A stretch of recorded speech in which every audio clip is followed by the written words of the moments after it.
What's up guys, welcome to another video. Today I'm going to show you how to do a carrier unlock. I'm going to do it together with you step by step. I have unlocked more than 100 phones using this method and it works perfectly.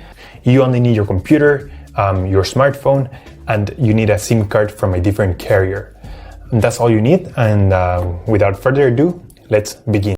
So to start, we're going to get the phone's IMEI number. That's a unique number for every phone. So to get it, simply dial *#06#. As you will see, your 15-digit IMEI number will appear in the screen of your phone. This number is very important. It represents the ID of your phone, and keep it somewhere close because we're gonna use it in a few seconds to unlock this phone. Okay, now we're gonna switch to the computer. We're gonna use this website to request the unlock code to unlock this phone.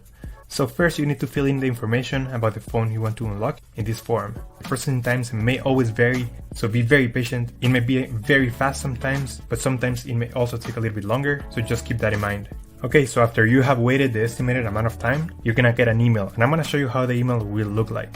And as you can see here, I got this message and it confirms that the phone has been unlocked. Any questions, just leave them on the comment section down below and I'll try to answer all of them. Thank you so much, and I'll see you on the next one.